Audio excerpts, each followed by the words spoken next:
Hello everyone, welcome to our today's design lecture, that is unit number 6, Design of Springs. Myself Mr. Bipin Patil, lecturer, Department of Mechanical Engineering at Sharad Institute of Technology, Polytechnic, Yadra. So today we are going to discuss about design of springs. So let us see what are the lecture contents.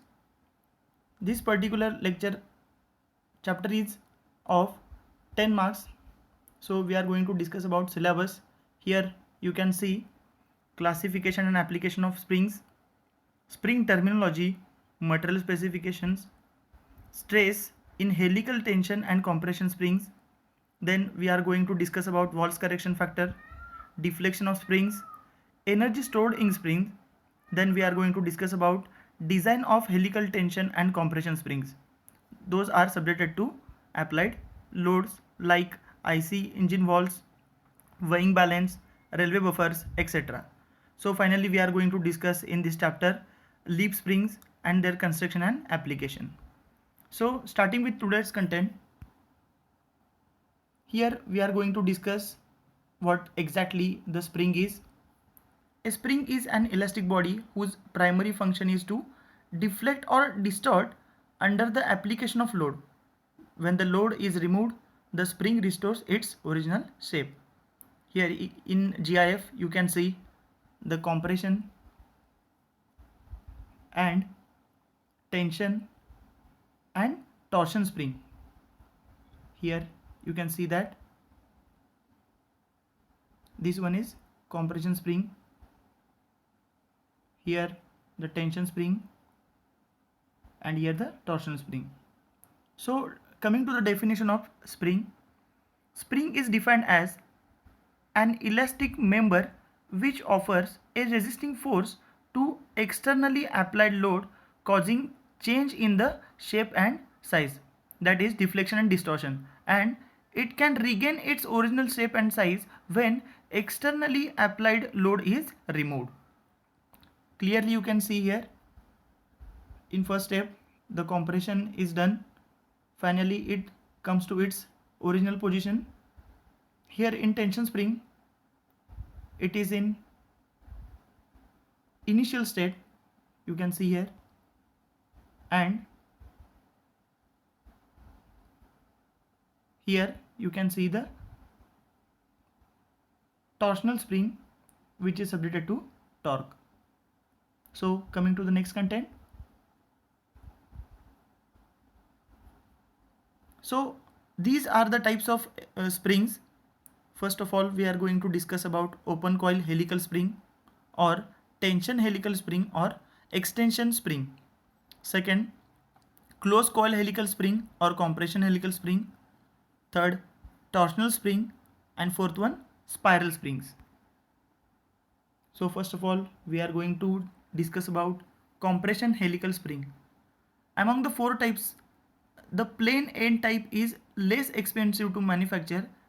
It tends to bow sideways when applying a compressive load. Here you can see there are four types of a compression spring: plain end, plain grounded end, squared end, and square grounded end.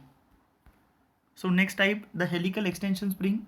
Here in image you can see it has some means of transferring the load from the support to the body. It stretches apart to create load. Second, the gap between the successive coil is small.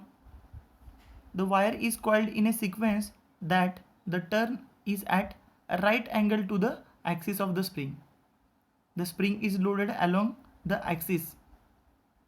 Here in image you can see by applying load the spring is elongated in action. You can see here in image, and in application we have seen such kind of springs are used for regaining the position of followers, stands, levers, etc. So here coming to the torsion spring, it is also a form of helical spring but it rotates above an axis to create load. In image you can find out. It releases the load in a arc around the axis, mainly used for torque transmission. You can see here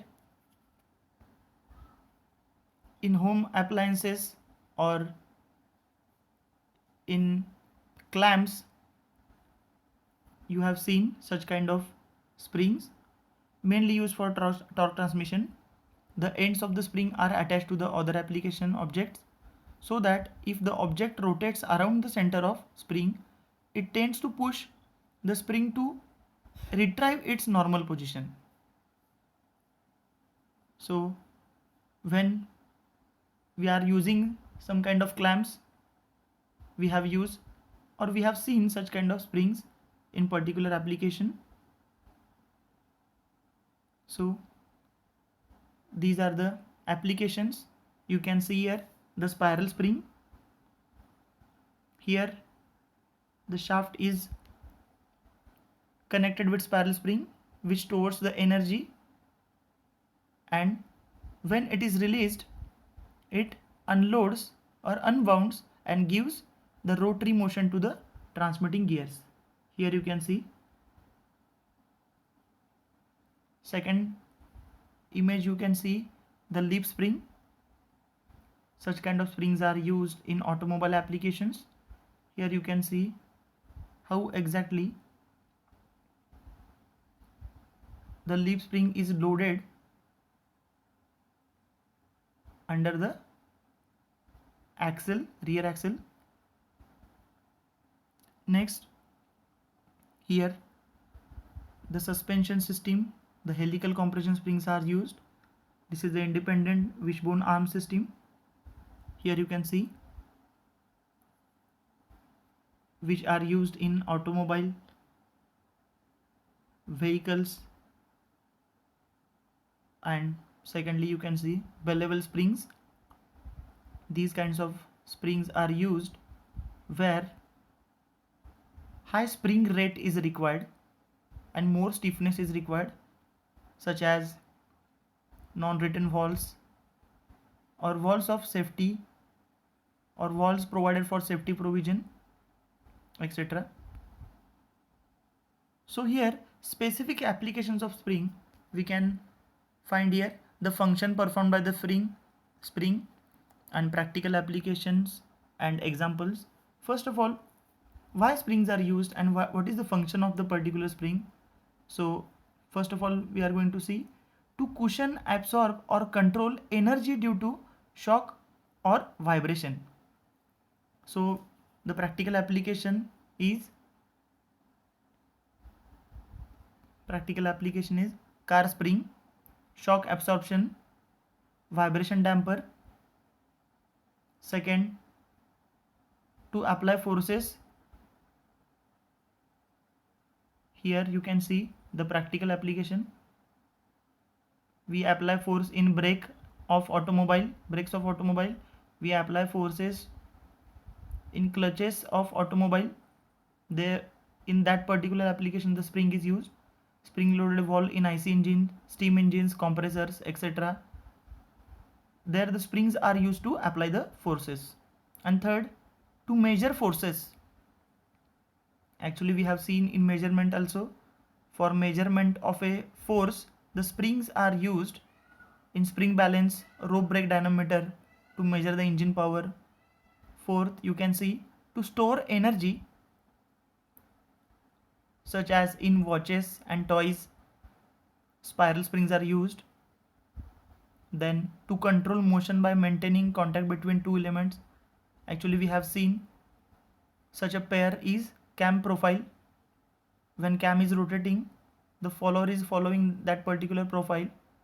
To regain the original position of the follower, the spring is used. And finally, you can see to provide the clamping force in jig fixture or in manufacturing application, you can see jigs and fixture. You can see in common application for clamping, for locating pins, or for foolproofing Poka, you can see the springs in jig and fixture application. So coming to the next content. So the practical applications of each type of spring is given below. Here the helical springs are used in engine valve mechanisms, where the torsional springs are particularly used in clock and watches. Fourth, third, leaf spring, already we have seen, are used in automobiles. Then bell springs are used where the high spring rate is needed. Then finally, conical or volute springs used where spring as withstand increasing load. So this is the application you can see here. Here in the follower, you can see here the follower or the valve, tappet valve is using the spring action to come its original position. This is the IC engine. So in this particular application, you can see the use of spring. Next, you can see the bell level spring application. Here the bell level spring is used. In 3D image you can see here it is the bell level spring. It is required high spring rate so that the bell level springs are used in non-return valves. So it is a non-return valve. Coming to the next application, this is a spiral spring.